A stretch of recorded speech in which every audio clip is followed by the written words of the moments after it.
नमस्कार, स्वागत है आपका। आप देख रहे हैं प्राइम टीवी। मैं कीर्ति लेकर हाजिर हूं प्राइम डिबेट। कोरोना ने एक बार फिर से देश को जकड़ना शुरू कर दिया है।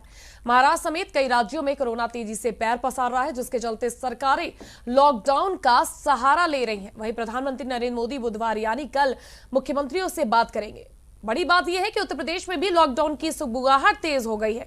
लोगों की लापरवाही टीकाकरण पर भारी पड़ रही है। देखिए इस पर हमारी पहले ये खास रिपोर्ट, उसके बाद फिर हम आपसे करेंगे अपनी प्राइम डिबेट का आगाज।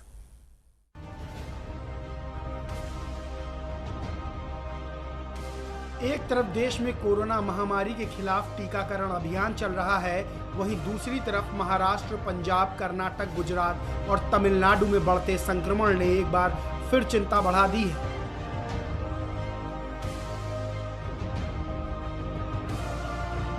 %78 से ज्यादा मामले इन्हीं 5 राज्यों से आ रहे हैं। महाराष्ट्र सरकार संक्रमण को देखते हुए फिर सख्ती बरतने की तैयारी कर रही है। पुणे, नागपुर और औरंगाबाद ने नाइट कर्फ्यू लगाया है।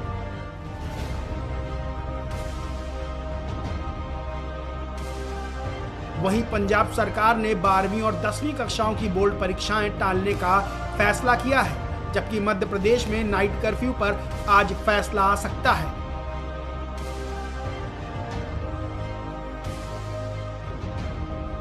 देश में बढ़ते मामलों को देखते हुए प्रधानमंत्री नरेंद्र मोदी बुधवार को मुख्यमंत्रियों के साथ बातचीत करेंगे। स्वास्थ्य मंत्री कह चुके हैं कि कोरोना से बचाव के उपायों के प्रति लापरवाही से ये मामले बढ़ रहे हैं।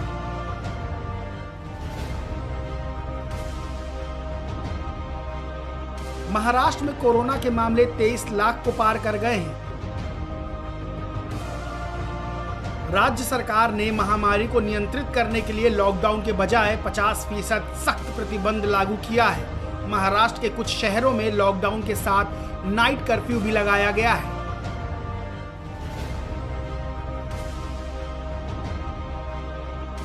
होटल, रेस्टोरेंट, सिनेमा हॉल और मल्टीप्लेक्स को केवल 50% क्षमता पर संचालित करने की अनुमति दी गई है।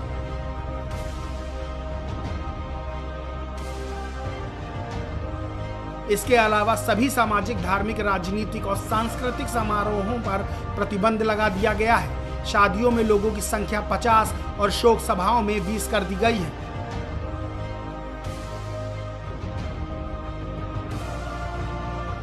नागपुर में कड़ी पाबंदियों के साथ 1 सप्ताह के लिए लॉकडाउन लगा दिया गया है। इस दौरान मास्क नहीं पहनने पर सैकड़ों लोगों पर जुर्माना लगाया गया।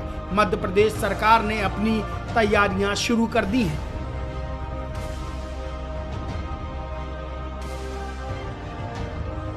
दूसरी तरफ कोरोना के बढ़ते मामलों को देखते हुए यूपी में लॉकडाउन की आशंकाएं गहराने लगी हैं। एक तरफ कोरोना वैक्सीन आने के बाद लोगों ने राहत की सांस ली है, लेकिन जिस तरह की लापरवाही देखने को मिल रही है, उसको देखते हुए इनकार नहीं किया जा सकता कि कोरोना हमारी गलतियों के कारण फिर से अपना प्रकोप ला सकता है।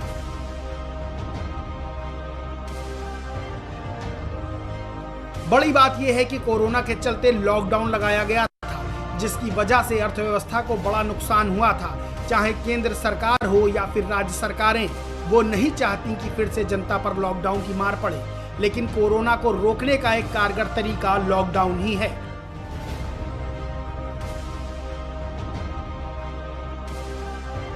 सबसे बड़ी बात यह है कि 5 राज्यों में विधानसभा चुनाव हैं और राजनीतिक दल धड़ाधड़ रैलियां कर रहे हैं, जिसमें सोशल डिस्टेंसिंग के नियम तार-तार हुए जा रहे हैं।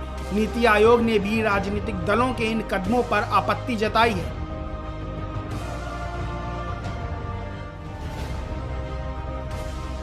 कि कैसे चुनाव में सरकार इतनी मशगूल है कि उसे कोरोना के बढ़ते मामलों का अंदाजा ही नहीं है।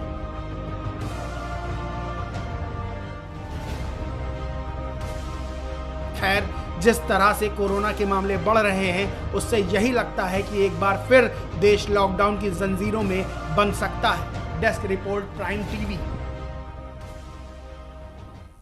तो आज हम बात करेंगे कोरोना की, लॉकडाउन की, क्योंकि कोरोना एक बार फिर से डराने लगा है।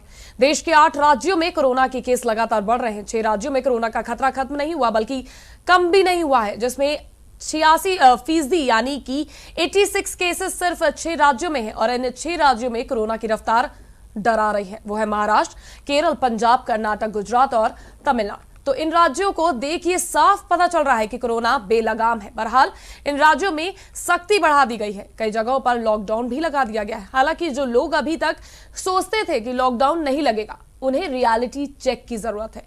इसलिए प्राइम डिबेट में आज बड़ा सवाल, क्या फिर से लगेगा लॉकडाउन और बेकाबू क्यों होने लगा है कोरोना, इसी पर आज मैं चर्चा करूंगी। और प्राइम डिबेट का आगाज करते हुए आज हमारे साथ हमारे पैनलिस्ट मौजूद हैं। बीजेपी से नेत्री शबनम पांडे जी स्काइप से जुड़ेंगी, साथ ही साथ सपा के नेता हमारे साथ इस वक्त जुड़ चुके हैं विवेक पांडे, और डॉक्टर आशीष त्रिपाठी हमारे साथ जुड़े हुए हैं। आदर्श त्रिपाठी जी हमारे साथ जुड़े हुए हैं, माफ कीजिएगा। तो आदर्श जी से मैं सबसे पहले शुरुआत करती हूं और मैं आपसे ये जानना चाहूंगी, जो महाराष्ट्र में हो रहा है, जिस तरह से लगातार कोरोना के केसेस बढ़ते जा रहे हैं और महाराष्ट्र में किया जा रहा है कि कई इलाकों में कंप्लीट लॉकडाउन का, इस तरह से जो लॉकडाउन कभी भी कहीं भी लगाए जा सकते हैं, या फिर मैं आपसे ये जानना चाहूंगी क्या कंप्लीट नेशन लॉकडाउन की भी नौबत आ सकती है? जी आदर्श जी। नमस्कार, मैं डॉक्टर आदर्श त्रिपाठी, जर्मन होम्योपैथिक क्लिनिक। मैं बताना ही चाहूँगा कि जैसे इन जगहों पे देखा जा रहा है कि कोरोना के केसेस इतने ज़्यादा बढ़ रहे हैं, उसको देखते हुए हमारे जो है यूपी में जो है सरकार को जो है थोड़ा सा अलर्ट हो जाना चाहिए। पहले से ही हमें जो है वो स्थिति जो वहाँ पे फेस करनी पड़ रही है वो यहाँ पे ना फेस करना पड़े, ऐसा जो है पहले से हमें कदम उठा लेना चाहिए। जो यहाँ पे भीड़ भाड़ वाले इलाके हैं उसमें कम से कम लोगों को जाने की अनुमति देनी चाहिए।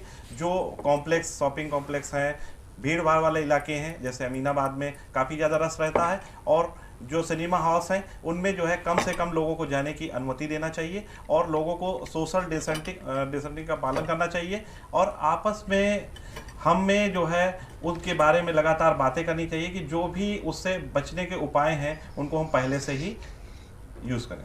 नहीं लेकिन आदर्श जी, कहीं ना कहीं हर हिंदुस्तानी के मन में यही सवाल उठ रहा है कि क्या कंप्लीट नेशन लॉकडाउन की फिर से एक बार मार झेलेगा, जैसा पिछले साल मार्च में लगा था, और इस बार मार्च के आने तक ही जिस तरह से कोरोना ने एक बार फिर से रफ्तार पकड़ी है, तो उसको लेकर आपको क्या लगता है, कंप्लीट नेशन लॉकडाउन की नौबत आ सकती है? जी, अगर जो है यही स्थितियां बनी रहीं जैसे कि आप महाराष्ट्र और सभी जगहों पे देख रहे हैं, और यूपी में भी अगर हम लोग सतर्क ना रहे और उस पर जो है क्योर ना किया गया, और हमारी सरकार को चाहिए कि इससे जो है लोगों को आगाह, जिस हिसाब से पहले कोरोना की टेस्टिंग बहुत ज़्यादा चल रही थी, जगह जगह पे कोरोना की टेस्टिंग की जा रही थी, लोग जो है ज़्यादा जो है उस चीज़ पे एक्टिव थे, लेकिन अब उस तरह से माहौल ख़त्म हो गया, लोग जो है बेफिक्र हो गए हैं कि अब हमें कोरोना नहीं हो सकता है, इसलिए काफ़ी ज़्यादा हद तक फैलने के चांसेस हैं, और इससे जो है कंप्लीट लॉकडाउन होने के चांसेस बढ़ सकते हैं। ठीक है, जैसा कि आदर्श जी ने कहा, शबनम जी मैं आपसे जानना चाहूंगी, क्या जो टेस्टिंग पीरियड जब मार्च में लॉकडाउन लगा और जिस तरह से कोरोना आया, तो उस समय जो सतर्कता थी, जो हम लोग बहुत ज्यादा उसको समझ रहे थे कि हाँ ये बहुत बड़ी बीमारी है, वो कहीं ना कहीं खत्म होती जा रही है या कम हो गई है, चिंता खत्म हो गई है क्या? देखिए, निश्चित तौर पे एक लंबे समय से कोरोना चलने के बाद लोगों को ऐसा महसूस होने लगा है, क्योंकि जब कोरोना का पहला वेव भारत में आया तो भारत सरकार द्वारा उठाए गए कदमों की वजह से भारत में कोरोना के संक्रमण का असर कम दिखा, और वो एक कंट्रोल में रहा, और जनता ने भी सरकार का साथ देते हुए, सहभागिता करते हुए इसको कंट्रोल में रखने में योगदान दिया। लेकिन क्योंकि लॉकडाउन की वजह से आर्थिक पक्ष जैसे विश्व के हर देशों का कम हुआ, निचले स्तर पे आया, तो भारत में भी इसका असर हुआ, और धीरे धीरे जब कोरोना का असर कम होने लगा तो धीरे धीरे सरकार ने लॉकडाउन में छूट देना शुरू किया, जिसकी वजह से आर्थिक हलचल भी शुरू हो गई। पर इस आर्थिक हलचल शुरू होने के साथ साथ सरकार बार बार लोगों को चेताती रही कि जब तक कोरोना वैक्सीन आ भी जाता है और आप लगवा भी लेते हैं दोनों फेजेस के कोरोना वैक्सीन, उसके बावजूद भी आपको अपनी जीवन शैली में मास्क, 2 फुट की दूरी, और साथ साथ बार बार हाथ धुलना, सोशल डिस्टेंसिंग, ये सारी चीजों को आपको इसका पालन बहुत ही सख्ती से करना होगा। लेकिन लोगों को, मुझे लगता है कि ऐसा आभास होने लगा कि अगर सरकार जब तक जबरदस्ती नहीं बोलती तब तक इन चीजों का पालन नहीं करने का। बहुत से लोग ऐसा है कि एहतियात बरत रहे हैं, लेकिन एक आर्थिक पक्ष को देखते हुए बहुत से लोगों ने अपना हलचल इस तरीके से शुरू कर दी है कि वो एक चिंता का सबब बन गया है। महाराष्ट्र में जिस तरीके से एक दिन में 15,000 केसेस आ जाना, ये बहुत बड़ी बात है। और तमाम ऐसे 5-6 स्टेट्स ऐसे हैं जिसमें कि कोरोना का असर बहुत ज्यादा रहा। पंजाब में एक इंजीनियरिंग कॉलेज है जिसमें कि बच्चों को बुला लिया गया, जबकि जो भी इंजीनियरिंग कॉलेजेस हैं या और भी कॉलेजेस हैं उसमें बहुत सख्ती के साथ क्वारंटाइन 14 दिन करने का, और उसके बाद बाहर अंदर मूवमेंट में, कॉलेज कैंपस के बाहर अंदर मूवमेंट में एक रिस्ट्रिक्शन की बात कही गई। लेकिन पंजाब में उन बच्चों को बुलाया गया और उस कॉलेज में, और आज वो कोरोना का एक सबसे बड़ा गढ़ बन गया वो कॉलेज। तो तमाम आपका ये साफ तौर पर कहना है कि राज्यों की चूक है, जिस वजह से जहां जहां कोरोना बढ़ रहा है वहां राज्य सरकारों की चूक है। देखिए, कहीं ना कहीं मैं राज्यों को पूरा दोष नहीं देती, लेकिन ये जरूर कहती हूँ कि कुछ राज्यों ने लापरवाही बरती है और साथ साथ जनता ने भी थोड़ा इसमें ढिलाई दी है, क्योंकि ये हमारे स्वास्थ्य की चीज है और इसमें जितनी भी प्रिकॉशंस लेना है वो हम जनता को ही लेना है। चाहे मास्क पहनने की बात हो, सोशल डिस्टेंसिंग की बात हो, हाथ धोने की बात हो, ये सारी चीजें हमें खुद करना है। सरकार ने हमें सब सुविधाएं उपलब्ध करा दी है। आज आप वैक्सीनेशन कराने जाइए तो सरकारी अस्पतालों में फ्री में वैक्सीनेशन हो रहा है, फ्री में आपकी टेस्टिंग हो रही है, आपको सारी सुविधाएं उपलब्ध करा दी गई है। लेकिन जो एहतियात बरतना है वो जनता को ही बरतना है। और अगर सरकार लॉकडाउन कर देती है तो कहीं ना कहीं जनता को फिर से आर्थिक पक्ष अपना देखना पड़ता है। तो हमें अगर आर्थिक तौर पे मजबूत रहना है और स्वास्थ्य को अच्छा रखना है तो इन एहतियात के साथ हम काम करें तो निश्चित तौर पे इस पे और सरकार अलर्ट हो चुकी है। ये भी मैं आपको बताना चाहती हूँ। उत्तर प्रदेश सरकार ने तमाम प्लेटफॉर्म पे इस बात को मुख्यमंत्री जी ने कहा और तमाम मंत्री कह रहे हैं कि आप एहतियात बरतिए। सरकार पूरी तरीके से आपको सारी सुविधाएं दे रही है। वैक्सीनेशन बहुत तेजी से करिए, क्योंकि वैक्सीनेशन एक उपाय है। और मैं आपको एक बात और बोलना चाहूंगी कि सोमवार को उत्तर प्रदेश में एक दिन के अंदर 30,29,369 लाख जो है कोविड के टीके लगाए गए, जो कि एक बहुत बड़ा ये, और 3.5 करोड़ लोगों को टीके लग चुके हैं देश में। ठीक है, देश में लगे हैं 134 करोड़ की आबादी है। लेकिन शबनम जी, ठीक है, मैं विवेक जी आपसे जानना चाहूंगी कि आपको क्या लगता है कि क्या जनता को सतर्क होने की, हालांकि जरूरत हर इंसान को अपने स्तर पर सतर्क होने की है, और जो सोशल डिस्टेंसिंग कह लीजिए या फिर आप मास्क की अनिवार्यता कह लीजिए, ये बहुत जरूरी है और इसे हमें ही ध्यान रखना होगा। लेकिन चूक कहां हो रही है? जो केसेस बढ़ रहे हैं, क्योंकि लॉकडाउन हुआ हो तो मार जो झेलता है वो आम आदमी ही झेलता है, तो चूक कहां आती है? इस मंच को सबसे पहले मैं धन्यवाद देते हुए आज पहली बार शबनम जी की एक बात से मैं सहमत हूं कि थोड़ा इसमें जनता को भी अपनी सहभागिता और जिम्मेदारी का अनुभव करना बहुत ज़रूरी है। समाजवादी पार्टी शुरू से देखिए, जब कोविड शुरू हुआ था, आपको याद ही होगा कि एक कार्यक्रम हुआ था 24 फरवरी को अहमदाबाद में, नमस्ते ट्रंप का रोड शो, जिसमें लाखों लोगों को प्रायोजित तरीके से बुलाया गया था सिर्फ इसलिए कि राजनीतिक वर्चस्व और राजनीतिक रसूख की पराकाष्ठा सबके सामने दिखाई जा सके। एक व्यक्ति विशेष को क्योंकि प्रभावित करना था, व्यक्ति विशेष से जुड़ी राजनीति को प्रभावित करना था। अब जो सबसे ज्वलंत मुद्दा हमारे सामने है कि जिस प्रकार से राज्यों में बढ़ रहा है कोरोना। देखिए, कोरोना जब आया था, मुझे आज भी याद है कि यही समय था जब आसार शुरू हो चुके थे, हवाएं बदल रही थी, लेकिन हमारे देश के राजनेता और राजनीतिज्ञ जो थे उस समय भी नमस्ते ट्रंप और इस तरह के कार्यक्रमों में काफी व्यस्त थे। उस समय भी जब कोरोना आ रहा था, जब चरमोत्कर्षा इसकी शुरू हुई। आज भी अगर आप देखेंगी तो मुझे लगता है 1 या 2 दिन से छोड़ करके जो राजनीतिक कार्यक्रम इनके सुनाई दे रहे हैं, मुख्यमंत्रियों से संवाद वगैरह, ये बंगाल चुनाव में व्यस्त है। क्योंकि देखिए, मैं इसको राजनीतिक इसलिए बना रहा हूं, और बना नहीं रहा हूं, दिखाऊंगा, क्योंकि ये देश के सामने है। किसी भी भीड़ में आप देख लीजिए जिस तरह से चुनाव की रैलियां हो रही हैं, बिहार के चुनाव हुए, हैदराबाद में जब अमित शाह जी का रोड शो हुआ, मेरी समझ में सिर्फ एक बात नहीं आती है, जब भाजपा को राजनीति करनी होती है तब कोविड का ना कोई महामारी अधिनियम लागू होता है, ना ही कोरोना होता है, और ना ही उस जनता के ऊपर कोई जान का खतरा होता है जिसको वो भीड़ बना के अपने समर्थकों को खड़ा कर लेते हैं। मैं आ रहा हूं, उस मुद्दे पे आ रहा हूं, लेकिन ये तो लागू आप पर भी होता है ना, जिस तरह से सपा बिल्कुल होता है, बिल्कुल होता है, बिल्कुल होता है, बिल्कुल होता है। मैं आ रहा हूं, सुन लीजिए। अब देखिए, मैं आज आपको टोक नहीं रहा हूं, आज आप मेरी भी बात सुन लीजिए। मेरा सिर्फ एक निवेदन ये है, आप जिस कोरोना को छोड़ करके आगे हम बढ़ रहे हैं, देखिए जब सरकार ने निर्देश जारी किए तो हमने, विपक्ष ने, सबने एक सुर में सरकार के साथ सहयोग करने का और हर तरह से उनके निर्देशों का पालन किया। पूरा देश कोविड जैसी महामारी में सरकार के साथ खड़ा था।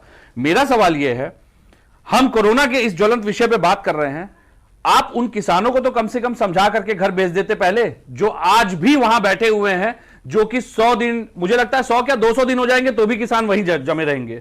मेरा सबसे पहले निवेदन आपसे यह है कि उन किसानों को जाके समझा के घर भेज दीजिए, वरना यह महामारी अगर उस भीड़ में चली गई ना तो एक भी किसान शायद घर नहीं जा पाएगा। ठीक है। और दूसरी बात, मुझे पता था आप जहां आ रहे हैं, मैं उस बात को समझ रहा हूं। कोरोना का स्ट्रेन अब वापस आने लगा है, ये बात अब हम उठा रहे हैं क्योंकि ये बात सामने आ रही है। देखिए बहुत जरूरी है कोरोना का स्ट्रेन 2 आना, उसी के बीच में खंता वायरस सुनाई दिया, एक वायरस और कोई सुनाई दिया। हमें यह नहीं पता है कि वास्तविकता में कोरोना है या खत्म हो चुका था या कोरोना हमेशा से था हमारे बीच में। लेकिन बहुत जरूरी है जब केस सामने आने लगे तो सारे रैली, सारे अभियान, सारे चुनावों को रोक करके तत्काल प्रभाव से सबसे पहले जन जागरूकता अभियान के साथ वो गलती ना दोहराते हुए, जिन मजदूरों को जाना है जहां पे, उनके लिए तत्काल सुविधाएं उपलब्ध कराते हुए, पिछली गलतियों को न दोहराते हुए, उन गलतियों को सुधार की दिशा में काम करते हुए उन्हीं गलतियों को केवल सुधार लीजिए जो पिछली बार हमने दोहराई नहीं थी। अगर उनको आप नहीं दोहराएंगे तो मेरी मान लीजिए इस बार कोरोना से हर आदमी, हर व्यक्ति, हर इंसान की जान बचाने में हम सभी सहयोगी बन करके आपके साथ खड़े रहेंगे और हम सभी सहयोगी बन करके इस लड़ाई को लड़ लेंगे। लेकिन कहीं ना कहीं विवेक जी, मैं ये कहना चाहूंगी, आप इंडिविजुअली भी तो अपना सहयोग दे सकते हैं ना। सोनू सूद को जरूरत नहीं पड़ी थी लॉकडाउन के समय लोगों की मदद नहीं, मैं आपको एक बात बड़ी जिम्मेदारी से बताऊं, प्रवासी मजदूर जब भी सड़क पे था इस पूरी कोरोना की लड़ाई में, देखिए मैं खुद उस समय मुंबई में था, मैं मुंबई में फंसा हुआ था, मैंने खुद अपनी आंखों से देखा है, बल्कि यहां पैनल में बैठा हर व्यक्ति यह बात जानता है, आपकी आत्मा भी यह बात जानती है कि उस समय समाज का हर वो तबका जो कुछ कर सकता था उन मजदूरों के लिए उसने किया। गांव से अगर मजदूर गुजर रहे थे तो लोगों ने खाना भी खिलाया, उन्हीं गांव वालों ने पानी भी पिलाया, हर व्यक्ति ने जहां तक जिम्मेदारी निर्वहन कर सकता था किया है। लेकिन आप लोग क्या कर रहे हैं? सिर्फ राजनीति? नहीं, बिल्कुल नहीं।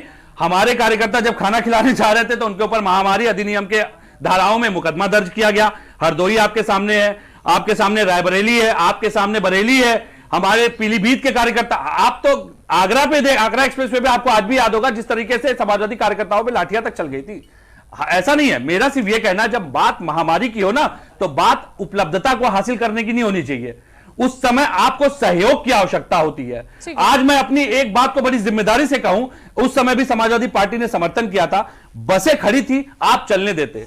अब उम्मीद करता हूं कि आइंदा अगर इस तरह की परिस्थिति सामने आएगी और बसें खड़ी होंगी तो आप चलने देंगे। ठीक है आदर्श जी, मैं आपसे जानूंगी, शब्द जी मैं आती हूं आप पर, मैं इस पर भी चर्चा करना चाहती हूं। जिस तरह से विवेक जी ने कहा है कि आगे हमें क्या सतर्कता बरतनी चाहिए और किन चीजों पे आना चाहिए, लेकिन आदर्श जी पहले आप बताइए, राजनीति से परे, क्योंकि हर हिंदुस्तानी के मन में सिर्फ यही सवाल है कि जो महाराष्ट्र, केरल, तमिलनाडु, पंजाब, ये सारे जो केसेस फॉलो कर रहे हैं, जिस हिसाब से केसेस लगातार बढ़ रहे हैं, तो सब यही जानना चाहते हैं कि जैसे दिल्ली वाले हैं या बाकी शहर वाले हैं कि अब सरकार हमारी या प्रशासन हमारे लिए क्या करेगा, और जहां जहां केसेस बढ़ेंगे वहीं लॉकडाउन होगा क्या? कंप्लीट लॉकडाउन या नेशन वाइज लॉकडाउन ही करना एक लास्ट ऑप्शन बच जाता है? जी, मैं ये कहना चाहता हूँ कि जैसे कंप्लीट लॉकडाउन हो जाता है तो उससे जो हमारे गरीब भाई लोग होते हैं उनको बहुत ही दिक्कत हो जाती है, क्योंकि वो रोज़, बहुत से ऐसे लोग हैं जो रोज़ खाते हैं, कमाते हैं, लेकिन बहुत से ऐसे लोग हैं ये सोचते हैं कि सरकार ही जब वो कुछ एक्शन लेगी तब हम अलर्ट होंगे। लेकिन मेरा कहने का मतलब है कि वहाँ की स्थितियों को देखते हुए, पंजाब, केरल और तमाम जगहों की, महाराष्ट्र की स्थितियों को देखते हुए हमें पहले से ही व्यक्ति विशेष को जो है सतर्क हो जाना चाहिए। हमें जो है वो सोशल डिस्टेंसिंग, मास्क का प्रयोग, प्लस हाथ साफ करना, जो भी उससे प्रिकॉशन हो सकते हैं, भीड़ भाड़ इलाकों में नहीं जाना, इसको पहले से ही हम अपनी हैबिट में उतार लें ताकि कम से कम जो है इससे इफेक्टेड हो सके। और किसी हम सरकार या किसी के उसमें ना आए कि हम जब वो करेंगे तब हम उस चीज़ को एक्शन में आएगी तब हम उसको यूज़ करेंगे या ऐसा वैसा रहेगा। ठीक है शबनम जी, मैं अब आपसे जानना चाहूंगी, मैंने जैसा सवाल आदर्श जी से पूछा है वही सेम आपके लिए भी है कि क्या बाकी शहरों वाले जो हैं अब वो ये सोच में बैठे हुए हैं कि हमारी सरकारें, हमारा प्रशासन हमारे लिए क्या करने वाला है, किस तरह से एक्शन लेने वाला है? क्योंकि कहीं ना कहीं सेकेंड स्टेज की बात हो रही थी, सेकेंड फेज में कोरोना वापस आएगा, एक तरह से लोग इतने सतर्क हो गए, फिर ढिलाई दी गई, उसके बाद फिर से जो कोरोना का स्ट्रेन वापस आ रहा है तो लोगों के मन में फिर से डर है, लेकिन लॉकडाउन नहीं है। तो क्या नाइट कर्फ्यू लगाया जा रहा है, तो क्या नाइट कर्फ्यू से चीजें हल हो जाएंगी? देखिए, नाइट कर्फ्यू लगाने की वजह तो है कि आप सांकेतिक तौर पे लॉकडाउन करते हैं ताकि लोगों को ये समझ में आ जाए कि अब ये मैटर सीरियस है और इस मैटर पे हमें, मुझे मेरी आवाज इको करके आ रही है, ठीक है, यहाँ पर सही आ रही है, तो लोगों को ये एहसास हो जाए कि ये बहुत सीरियस मैटर है और इस पे हमें अब हमें फिर से उसी तरीके की जीवन शैली अपनाने की जरूरत है जैसा कि हमने लॉकडाउन में शुरुआती दौर पे किया था। अब मैं जरा सपा के साथी का भी जवाब देना चाहती हूँ। मुझे समझ में नहीं आता कि विपक्ष हमेशा सरकार के किए हुए कामों की हमेशा आरोप ही क्यों लगाता है। अगर वो कोई भी रिकॉर्ड देख ले विश्व भर का, तो जिस तरीके से भारत सरकार ने कोरोना के खिलाफ लड़ाई लड़ी, WHO से लेके तमाम देशों ने इसकी तारीफ की है और विपक्ष हमारा हर वक्त हमारे खिलाफत करता रहा। आज जनता के अनुसार कार्य करती है, अगर सहयोग के साथ, सहयोग के साथ। सुन लीजिए, मैं सुन रहा हूँ, आज मैं सुन रहा हूँ आपको।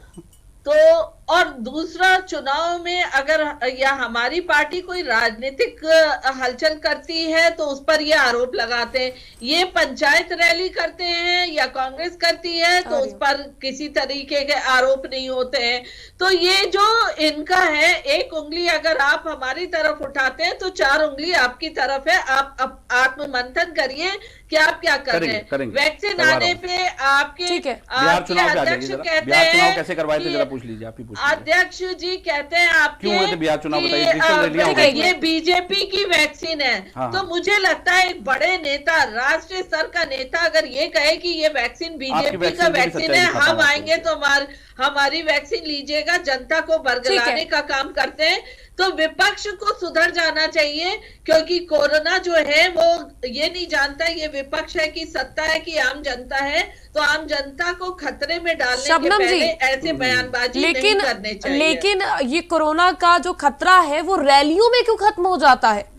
जब रैलियां करनी होती हैं या चुनाव के लिए आप लोग गलियों में जाते हैं, तब ये कोरोना का खतरा क्यों खत्म हो जाता है? प्रचार प्रसार करने के टाइम पर कोरोना नहीं रहता है। देखिए, ये संक्रमण किसी को देख के नहीं आता। अगर किसी को भी होता है, हर जगह आपको मास्क पहनना बहुत जरूरी है, हाथ साफ करना आपको जरूरी है, आपको एहतियात बरतना जरूरी है। अगर ये चुनाव की बात कर रहे हैं तो ये सरकार और प्रशासन की जिम्मेदारी है ना शबनम जी। नहीं, इनसे पूछे पंचायत रैली की क्या जरूरत थी। बिल्कुल, ये कटघरे में आप लोग सब हैं शबनम जी, ये कटघरे में इस सवालों के आप दोनों ही पार्टियां इस वक्त हमारे साथ जो मौजूद है, और सभी तमाम पार्टियां, क्योंकि रैलियां तमाम पार्टियां करती हैं, प्रचार प्रसार तमाम पार्टियां करती है, और उस दौरान जो लाखों की हजारों की भीड़ इकट्ठा होती है उसमें कोई मास्क नहीं दिखता है, किसी तरह की सोशल डिस्टेंसिंग नहीं दिखती है, तब कोरोना क्या खत्म हो जाता है? देखिए, कोरोना के संक्रमण से बचने के लिए सरकार तमाम जागरूकता फैला रही है, तमाम इंतजाम कर रही है, पर उसको हवा में उड़ा देना कहीं ना कहीं विपक्षी दलों की गैर जिम्मेदाराना हरकत दिखती है।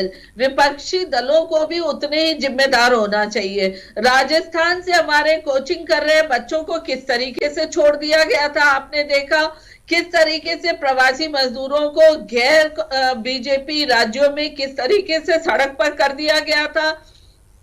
उस वक्त ये बीजेपी राज्यों में भी शबनम जी हमने देखा था हाल क्या हुआ था, हमने अपने यूपी में भी हाल देखा था। अच्छा, कि किस बस इतना बता दीजिए, बसें क्यों नहीं चलने देती?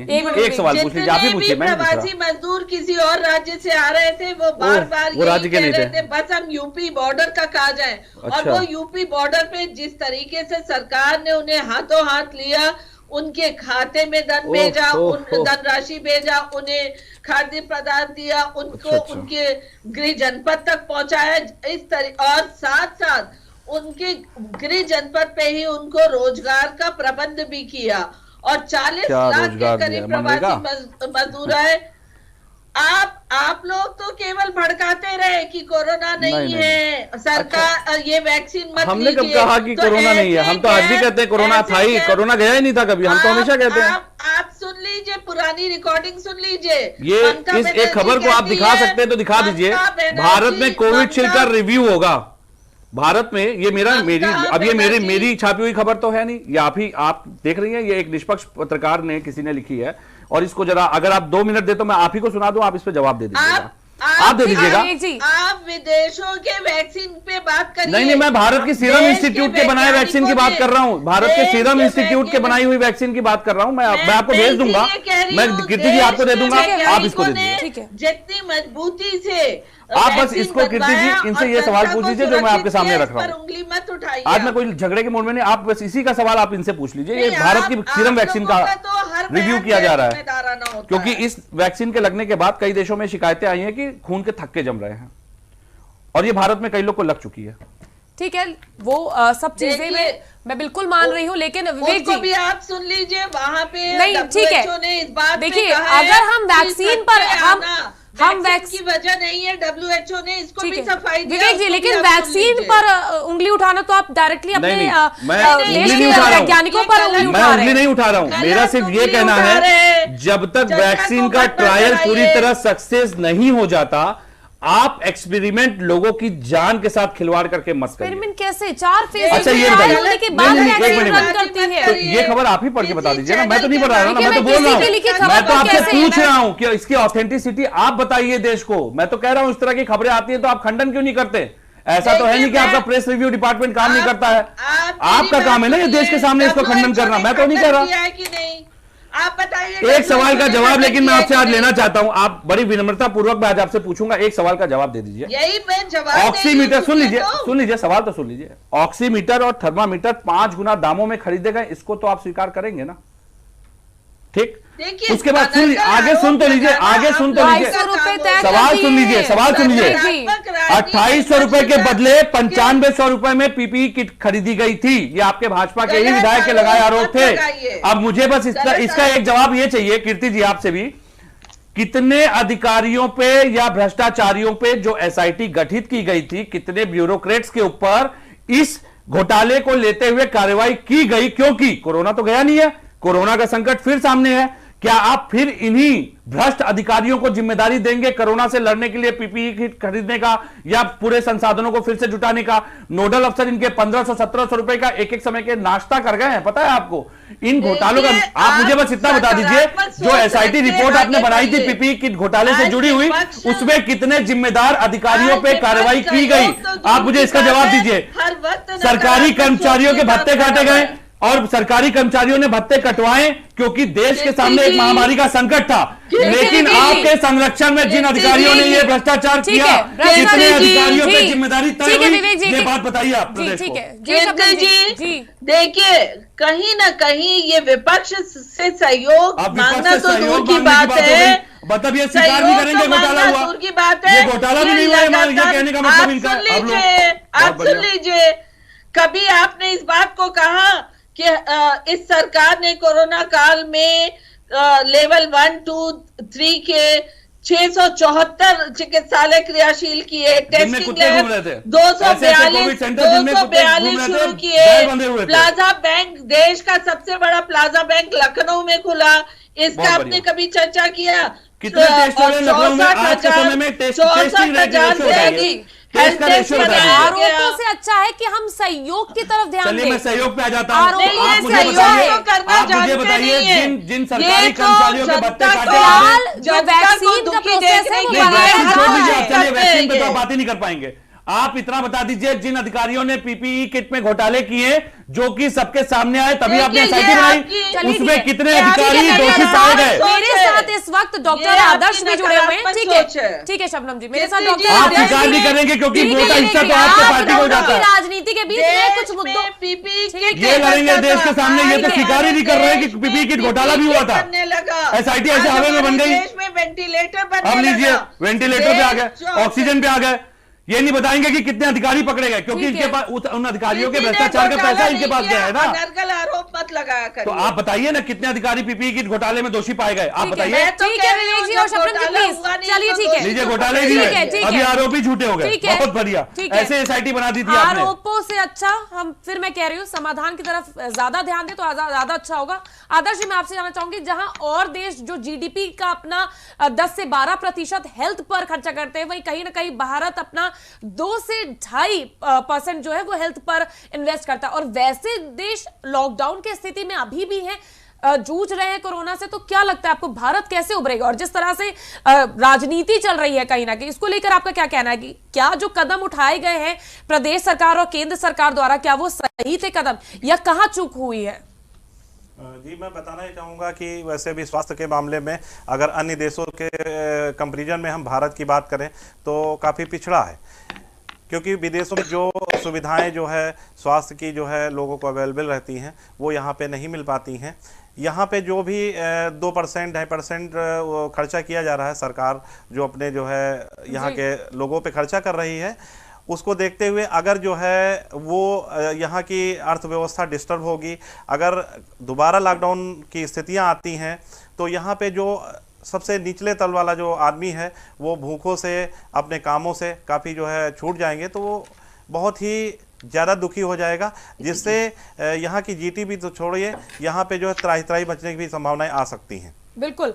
शबनम जी, क्या लगता है जो दूसरे जगहों पे जो लॉकडाउन लग रहा है, जो स्थिति पैदा हुई है, महाराष्ट्र के कई इलाकों में लॉकडाउन लग गया है, लेकिन कहीं ना कहीं उसका असर प्रदेश में भी पड़ता है, क्योंकि होली का त्योहार आ रहा है, रंग हमारे यहाँ पे विदेशों तक जाते हैं और दूसरे देशों में भी जाते हैं, जो सप्लाई चेन है, तो एक कड़ी जुड़ती है पूरी सप्लाई चेन, तो कहीं ना कहीं कारोबारियों पर भी इसका बड़ा असर पड़ता है। तो इससे कैसे सरकार उभरेगी? किस तरह के कदम उठाने वाली सरकार की दूसरे जहां पे लॉकडाउन लगे हुए हैं उसका असर हमारे ऊपर ना पड़े?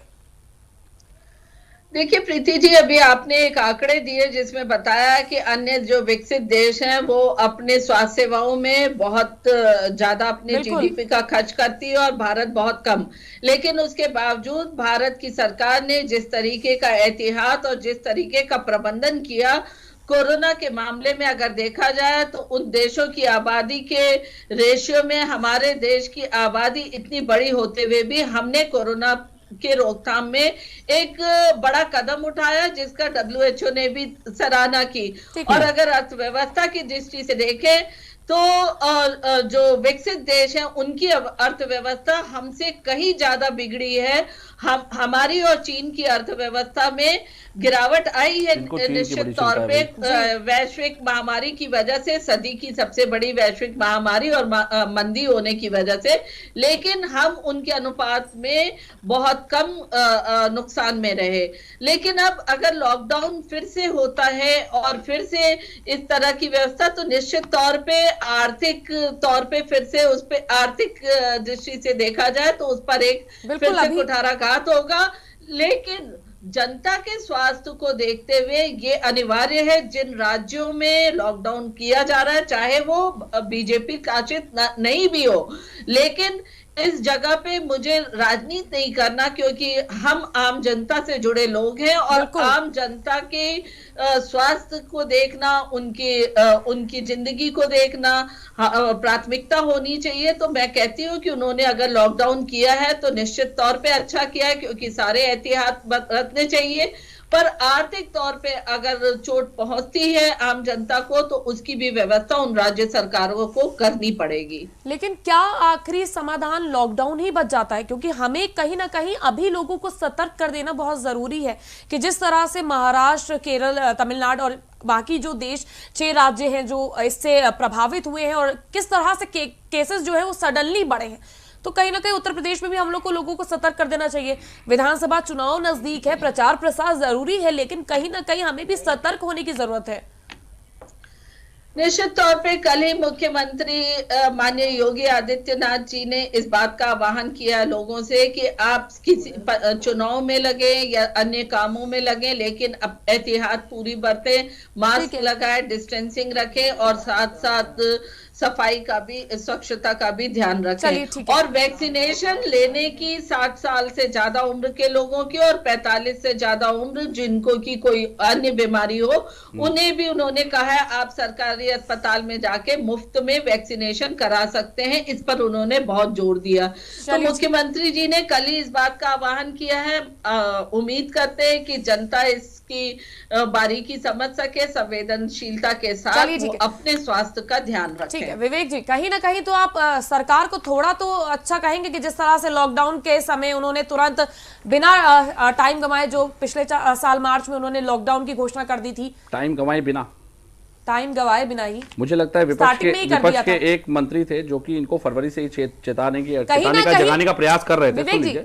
24 तारीख मुझे आज भी याद है। देख के सीखा तो था ना। हाँ, मैं वही कह रहा हूँ, गलतियां थोड़ी तो नहीं, इस सरकार की सबसे अच्छी बात यही है कि गलतियां करने के बाद ये जरूर सीखने का प्रयास करती है। बहरहाल मेरा ये कहना है कि वर्तमान परिस्थिति जिस तरीके से है, वो भी नहीं करती। नहीं, बिल्कुल हमें आवश्यकता ही नहीं, क्योंकि हम आपकी तरीके से धर्म की राजनीति नहीं करते। बहरहाल विषय पे आते हैं। मेरा सिर्फ इतना कहना है कि पिछली गलतियों से सीखते हुए सबसे ज्यादा जरूरी जो है वर्तमान परिस्थिति में, अगर कोरोना का सेकेंड स्ट्रेन दोबारा अटैक करता है तो उससे पहले उन सारे विभागों को ऑनलाइन प्रक्रिया के तहत बदल दिया जाए जिन विभागों में आज भी मैनुअल सोर्सेज के थ्रू काम किया जा रहा है, क्योंकि डिजिटल प्लेटफॉर्म पे आना हमारे भारत के लिए आधुनिक समय के साथ और कोरोना से लड़ने में सबसे ज्यादा सहायक होगा।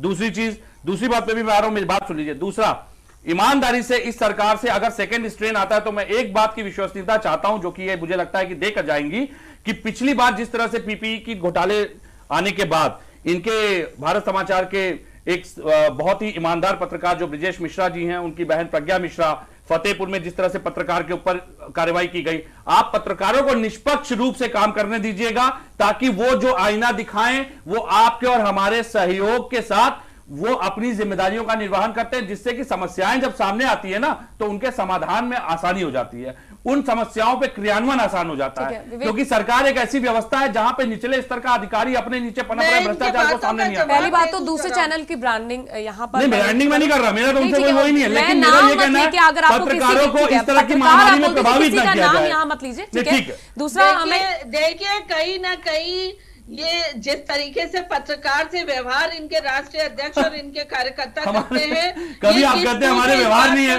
कभी आप कहते हैं हमारे व्यवहार है। मैं फिलहाल पत्रकारों पर ना जाते हुए कि क्या किस तरह का बर्ताव हो रहा है, आप पारदर्शिता रखिएगा, किसी भी तरह के घोटाले इस बार ना हो पाए, जमीनी स्तर पे लोगों को सुविधाएं मिल पाए, हर गली में हर मोहल्ले में आप टीकाकरण के साथ टेस्टिंग सेंटर खुलवाइए सबसे पहले। देखिए विवेक जी, ये डिबेट करने का मेरा मकसद हर बार ये होता है कि जो संवेदनशील मुद्दे हैं, ठीक है शबनम जी, तो मैं बताता रहा हूँ, हर गली हर मोहल्ले में हर वार्ड में टेस्टिंग सेंटर खुलवाइए सबसे पहले। आज लखनऊ में टेस्टिंग नहीं हो रहे हैं, चीजों पर डिबेट लेने का मतलब ये नहीं है विवेक जी और शबनम जी, प्लीज मेरे इन मुद्दों पर डिबेट लेने का मतलब ये नहीं कि मैं राजनीति को हवा दूं, मेरा इन पर डिबेट लेने का मतलब ये होता है कि कहीं ना कहीं मैं लोगों को सतर्क कर सकूं अपने जरिए और आपकी बातों से वो ये समझ सके कि हाँ कोरोना वापस आ सकता है और हमें सतर्क होने की जरूरत है। इस पे राजनीति के बगैर हम बात करें। मैं सहभागिता देते हुए सुझाव दे रहा हूं कि आप सुनेंगे नहीं, आप सबसे पहले, अब लीजिए सपा से चाहिए इनको सुझाव, आप सबसे पहले अभी भी कह रहा हूं गली में मोहल्ले में टेस्टिंग करवाइए। हमें नहीं पता कि हमारे इस समय परिवेश में प्रदेश में कोरोना का क्या स्ट्रेंथ है, क्योंकि टेस्टिंग तो देखिए नहीं हो रही है, ये आप भी बखूबी जानते हैं, टेस्टिंग इस समय कहीं नहीं हो रहे हैं। आप अस्पताल की बात करिए, आप रेलवे स्टेशन की बात करिए, आप एयरपोर्ट की बात करिए, टेस्टिंग रेयर केसेस में होते हैं जब आपका टेम्परेचर अगर एक सर्टेन उस पे आता है, लेकिन मेरा मानना है आप टेस्टिंग उस लेवल पे आने की, आप टेस्टिंग हर गली मोहल्ले में कराइए ना, अनर्गल जो लोग घूम रहे हैं उनको जागरूक करिए ना। आदर्श जी, मेरा सवाल आपसे कि क्या लगता है, हमारे 10,000 लोगों पर एक डॉक्टर वर्क करता है और इस स्थिति में आपको लगता है कि कोरोना की जो वैक्सीन है वो हम कितनी जल्दी से जल्दी लोगों तक पहुंचा पाएंगे? क्या लगता है सरकार को कौन सा वो कदम उठाना चाहिए कि हम जल्द से जल्द जो हमारी 130 करोड़ की आबादी है उसको वैक्सीन उस तक पहुंचा सके? जी, मैं कहना चाहूँगा जैसे 10,000 लोगों पे एक डॉक्टर की अवेलेबिलिटी है, तो उससे कहना चाहूँगा जो वैक्सीनेशन जैसे हो रहा है प्रोसेस, तो इसको जो है इंडिया में सरकार को जो है और जो है तेज़ी से कार्य करना चाहिए। और मैं यहाँ पे एक चीज़ सरकार के बारे में कहना चाहूँगा कि जैसे सरकार ने जो है बाहर विदेशों में जो है एक्सपोर्ट कर रहा है, ठीक है, तो पहले जो है यहाँ के लोग जो नागरिक हैं यहाँ के लोगों को वैक्सीन की बहुत ही रिक्वायरमेंट है। पहले आप अपने देश के लोगों को सेव करिए, बाद में बाहर के जो लोग हैं उनको वैक्सीन एक्सपोर्ट करिए। एक्सपोर्ट करने के लिए कोई मना नहीं कर रहा है, लेकिन यहाँ के जैसे अभी तक 60 साल के लोगों को लगाया जा सकता है, फिर 45, फिर उसके बाद लास्ट में जो युवा लोग हैं उनके लिए होगा। तो थोड़ा सा पहले जैसे यहाँ के लोगों को जो है हर एक बच्चे तक की जो है वैक्सीन का जो है डोज पहुँचे, और ताकि यहाँ के लोगों को सेव किया जा सके और वो अच्छे से जो है वर्क कर सके और इस महामारी से। नहीं, बिल्कुल आदर्श जी, मैं आपकी बात से सहमत हूं कि कहीं ना कहीं, लेकिन मैं ये भी बता दूं कि वैक्सीनेशन के लिए अब ये रास्ते खोल दिए गए हैं। प्राइवेट अस्पतालों में भी जाके आप लगवा सकते हैं। 10,000 हॉस्पिटल्स आयुष योजना से भी जुड़े हुए हैं जिसमें अब वैक्सीन लग सकती है। हालांकि पहली डोज 250 और दूसरी 500 पर फिक्स की हुई है। लेकिन शबनम जी, मैं ये पूछना चाहूंगी कि क्या लगता है, जो आदर्श जी ने बोला कि आप जो दूसरे देशों को जो वैक्सीन प्रोवाइड करवा रहे, क्या आपकी क्षमता उतनी है कि आप पहले अपनी भारत के लिए आप उतनी वैक्सीन बना पा रहे हैं? क्या आप क्षमता के अनुसार वो कर रहे हैं? देखिए, सबसे पहली बात बता दूं कि देखिए, वैक्सीन बनाने की क्षमता पे प्रश्न नहीं है। वैक्सीन हम बना पा रहे, पर वैक्सीन लगाने के लिए एक विशेष व्यवस्था की जरूरत है, जिस व्यवस्था को सरकार ने ज्यादा से ज्यादा देश में किया है, जिसमें सरकारी और प्राइवेट हॉस्पिटल दोनों को इन्वॉल्व किया है। लेकिन हमारा प्रोडक्शन बहुत ज्यादा है, तो हम उस जो ज्यादा प्रोडक्शन वाले वैक्सीन है हो रहे हैं उनको हम उन देशों में भी भेज रहे हैं। कुछ देशों में 150 देशों में हमने भेजा है, जिसमें कुछ देशों को मुफ्त में किया है और कुछ में हमने उनसे चार्जेस लिए हैं। और हमारा देश वासुदेव कुटुंबकम की नीति पे चलता है, तो इसको भी हमें ध्यान रखने की जरूरत है कि अगर एक्स्ट्रा वैक्सीन की प्रोडक्शन हो रहा है जिसको कि हम उस समय अपने देश में नहीं इस्तेमाल कर सकते, तो हमें अन्य देशों की भी मदद करनी चाहिए। तीसरी बात कि ये बार बार कह रहे हैं डिजिटल करने की, आज उन्हें देखना चाहिए कि जो 1 रुपए भेजने का प्रधानमंत्री कहते थे और 15 रुपए पहुंचता था, आज हम डीबीटी से 100% भेजने वाले। जो 70 सालों में तमाम राजनीतिक दलों ने उत्तर प्रदेश में राज करा और 12 मेडिकल कॉलेज खोला, हमने 30 मेडिकल कॉलेज खोला। कोविड से लड़ेंगे, टेस्ट हो ही नहीं रहे, कोविड से लड़ेंगे, मेडिकल कॉलेज खुलवा रहे हैं।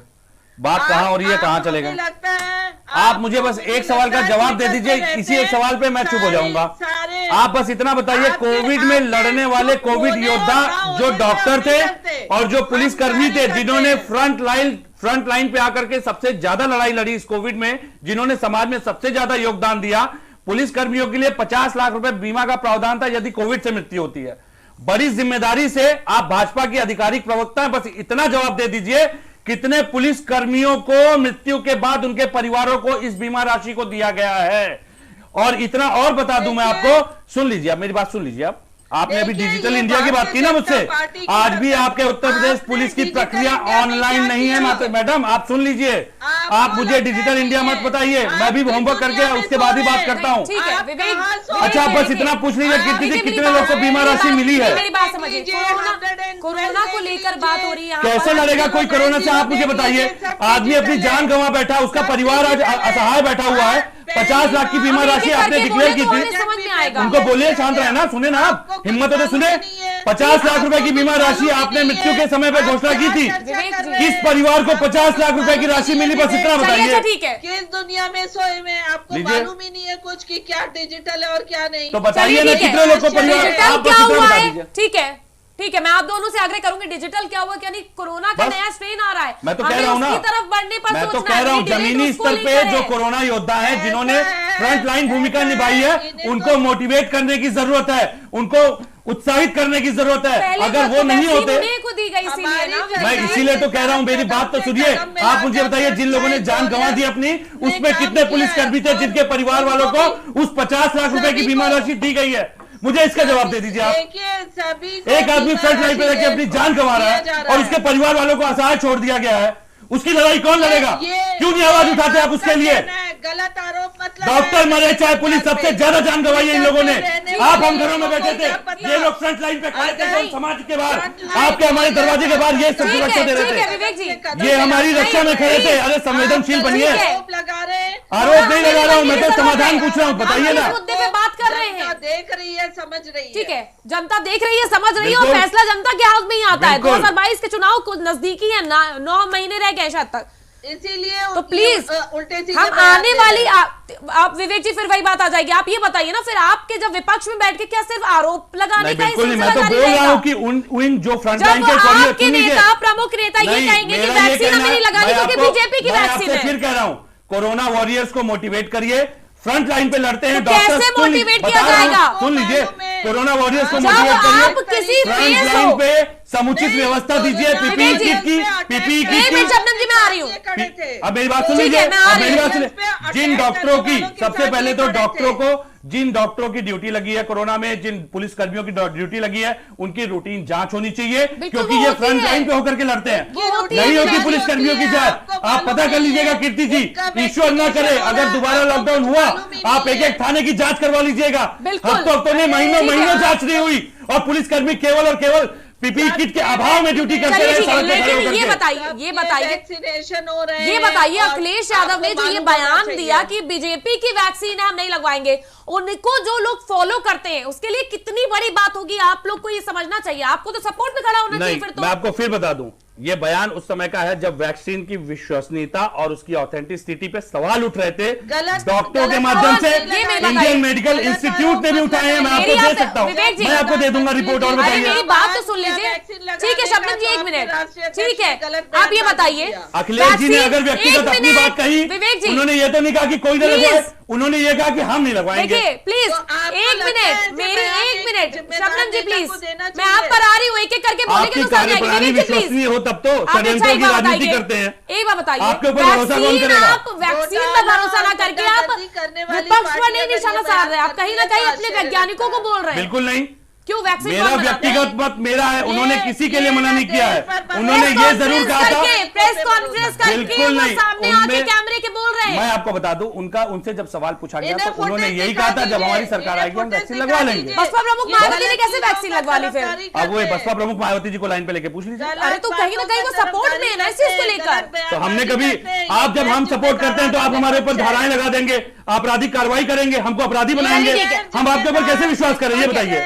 हम आदर्श जी से पूछ लेते हैं, जब हमारे कार्यकर्ता खाना खिलाते हैं तो उनके ऊपर आप महामारी एक्ट लगा देते हैं। ठीक है, आदर्श जी से पूछ लेते हैं। आदर्श जी, आपको क्या लगता है वैक्सीन का सपोर्ट करना और ना सपोर्ट करना कितना बड़ा है? एक प्रमुख चेहरा जब इस तरह की बात करता है कि हम भैया वैक्सीन लगवाएंगे नहीं, तो कहीं ना कहीं वो बीजेपी कार्यालय पे जाके तो आपको वैक्सीन लगवानी नहीं है, वो वैज्ञानिकों पर आप सीधे तौर पर सवाल उठा रहे हैं। तो क्या लगता है हमें इसके सपोर्ट में आना चाहिए कि हमें इस तरह की बयानबाजी करना चाहिए? मैं सबसे पहले कहना चाहूँगा, ये बहुत हमारा सौभाग्य है कि भारत में ऐसे वैक्सीन को वैज्ञानिकों ने प्रिपेयर किया, नहीं तो अभी तक हम लोग बाहर से ही वहाँ से एक्सपोर्ट किया जाता था, वो लेते थे। इतने कम समय में हमें जो है कितनी अच्छी, और इससे हम सब लोगों को प्रॉपरली पहुंचा पा रहा हूं।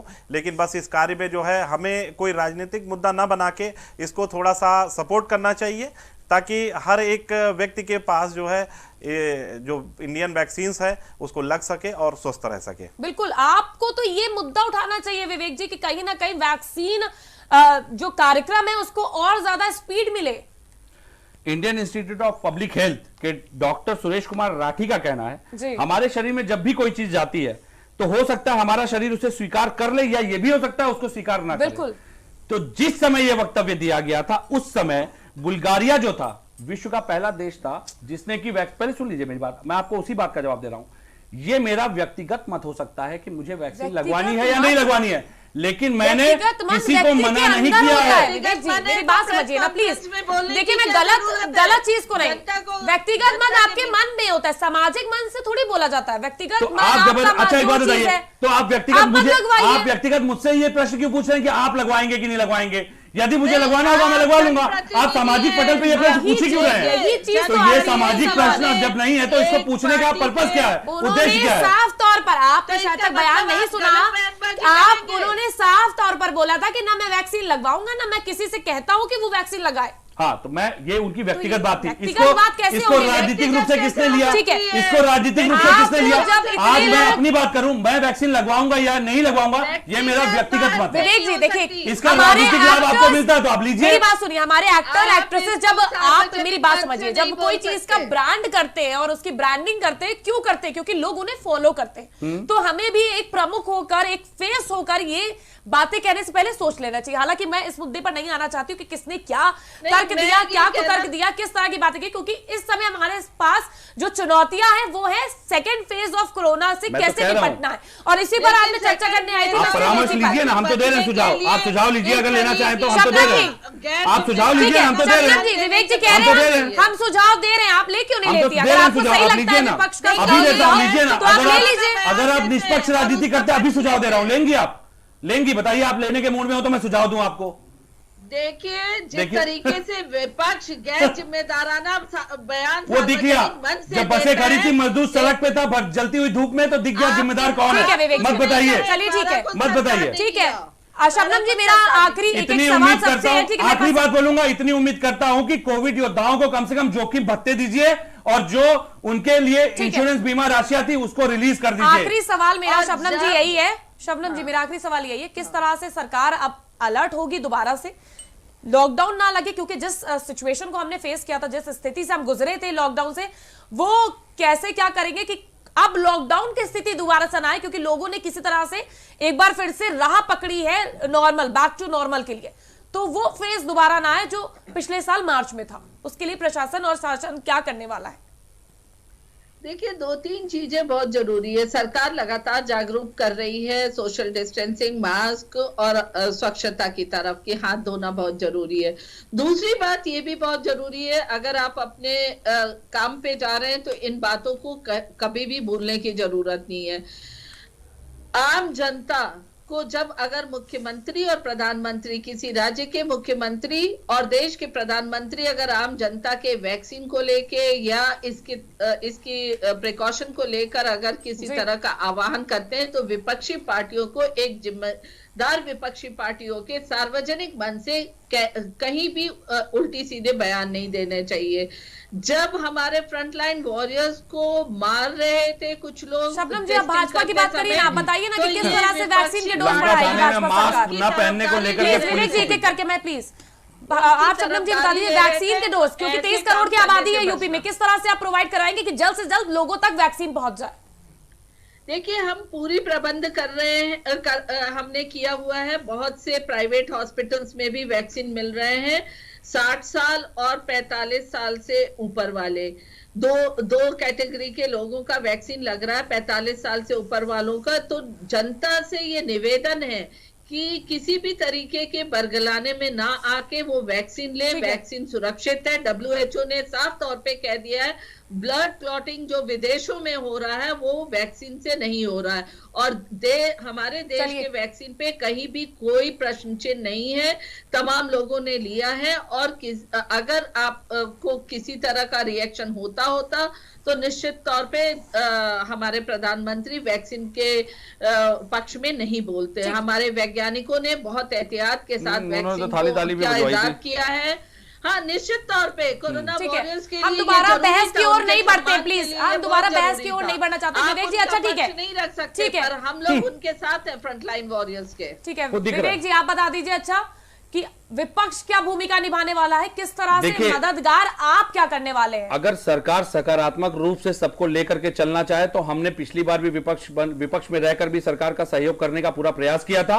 अगर ये राजनीतिक द्वंद्व और विद्वेष में न जाए तो ईश्वर न करे कि इस तरह की दोबारा परिस्थितियां आए। हम तो अभी भी कह रहे हैं कि हर गली मोहल्ले में आप टेस्टिंग सेंटर खुलवाइए। सबसे पहले उत्तर प्रदेश में टेस्ट नहीं हो रहे हैं। आपको हमें नहीं पता कि आज हमारे बीच में कोरोना का रेशियो है या नहीं है, अगर है तो किस स्तर पे है, पहली चीज। दूसरी चीज, जिन फ्रंटलाइन वॉरियर्स की ये बात कर रहे हैं, चाहे वो डॉक्टर हो, चाहे पुलिसकर्मी हो, चाहे वो पिछले स्तर के दूसरे विभागों के लोगों, चाहे विद्युत कर्मी हो, चाहे जल निगम, हर वो विभाग जो कि फ्रंट लाइन पे रह करके आवश्यक सेवाएं दे रहा है, उसको अलग से जोखिम भत्ते दीजिए। मैं उसी पे आ रहा हूं, विपक्ष की भूमिका। हाँ, तो विपक्ष देगा ना, आपको सुझाव तो देगा ही ना। हम उसमें पूरी तरह सहमति दे रहे हैं कि अगर आप उनको जोखिम भत्ते देते हैं। रैलियों में, साइकिल रैली में मुझे मास्क दिखेंगे आप? बिल्कुल दिखेंगे, क्यों नहीं दिखेंगे? पक्का? अगर टेस्टिंग होगी तो मास्क दिखेंगे, बिल्कुल दिखेंगे। अच्छा, टेस्टिंग होगी तो मास्क दिखेंगे, वरना नहीं दिखेंगे। नहीं तो ये बताएं तो कोरोना है कि नहीं है? ये तो बता रहे कि कोरोना से जीत लिया इन्होंने, ये दावा तो इन्हीं का है ना। अगर कोरोना से जीत लिए तो मास्क की आवश्यकता नहीं है, ये दावा तो इनके मुख्यमंत्री कितनी बार कर चुके हैं। डिबेट करने की नौबत तभी आई है जब कोरोना के केसेस बढ़ रहे हैं। अभी आपके सामने कीर्ति जी बड़ी जिम्मेदारी से पूरी डिबेट को सुन लीजिएगा, इन्होंने तो ये भी रिफ्यूज कर दिया कि पीपीई किट घोटाला ही नहीं हुआ उत्तर प्रदेश में।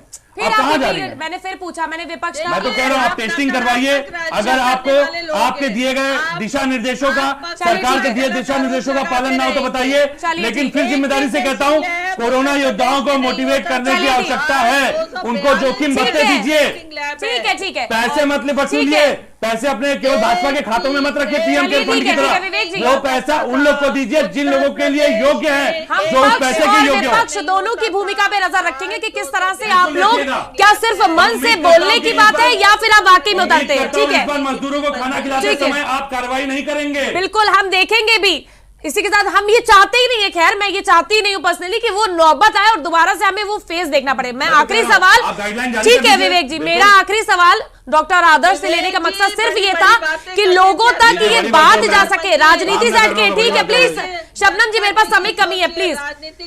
मेरा आखिरी सवाल आदर्श जी से इसलिए था क्योंकि आप लोग अपनी बातों खत्म करते हुए एक किसी एंड पर आऊं और मैं उनसे जान सकूं कि क्या वाकई रियलिटी है। क्योंकि जिस तरह से नवंबर तक 12 लाख केसेस आ रहे थे, उसके बाद 15,000 पे आया तो लोगों ने कहीं ये समझ लिया कि भैया कोरोना खत्म हो गया है, लेकिन वो नहीं हुआ। वैक्सीन भी आ गई तो कहीं ना कहीं लोग बिल्कुल ही एकदम ही नॉर्मल हो गए। तो मैं डॉक्टर जी आपसे जानना चाहूंगी, आदर्श प्लीज, विवेक जी मेरा आखिरी सवाल आदर्श जी से है, मैं आदर्श जी आपसे जानना चाहूंगी, आपको क्या लगता है किस तरह से आप हमारी जनता को ये बताना चाहते हैं कि कोरोना जैसी भयावह बीमारी से बचने के लिए कहीं ना कहीं क्या उन्हें करना चाहिए, क्या चीजों का एक्शन लेना चाहिए, और वैक्सीन जल्द से जल्द देने के लिए क्या प्रोसेस, क्या चीजें करनी जरूरी होंगी?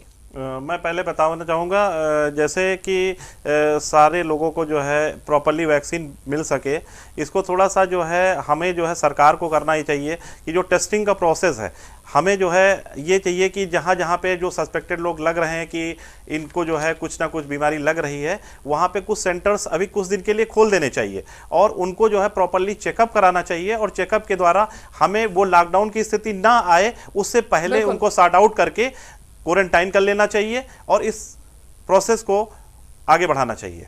प्रांतियों के लिए विशेष व्यवस्था करिए क्योंकि छुट्टियां लगने वाली हैं। बिल्कुल बहुत जरूरी है कि हम दोबारा से टेस्टिंग को एक बार फिर से ओपन कर दे सभी लोगों के लिए और ज्यादा से ज्यादा टेस्टिंग हो, ताकि वैक्सीन और जो भी चीजें हैं वो, हालांकि टेस्टिंग लगातार की जा रही है, मैं ये भी बता दूं कि लगातार आप सरकारी हॉस्पिटल्स में जाके टेस्टिंग करा सकते हैं, लेकिन आपको भी सतर्क होने की बहुत ज्यादा जरूरी है। बहुत बहुत शुक्रिया आप सभी का हमारे साथ इस प्राइम डिबेट का हिस्सा बनने के लिए। तो हमारे साथ ही बीजेपी नेत्री शबनम पांडे, सपा नेता विवेक पांडे, साथ ही साथ डॉक्टर आदर्श त्रिपाठी हमारे साथ जुड़े थे, जिन्होंने हमें बताया कि कोरोना से बचाव क्यों है जरूरी।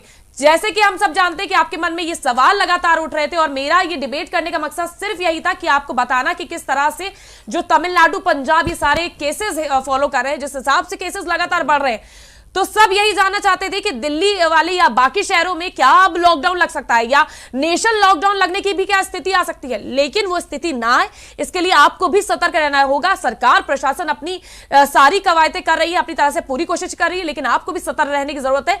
मास्क, सोशल डिस्टेंसिंग का जरूर फॉलो करें, कोरोना गया नहीं है और हमें इससे सतर्क रहना चाहिए। फिलहाल के लिए बस इतना ही, हम फिर हाजिर होंगे किसी नए मुद्दे के साथ। तब तक के लिए आप देखते रहिए प्राइम डिबेट।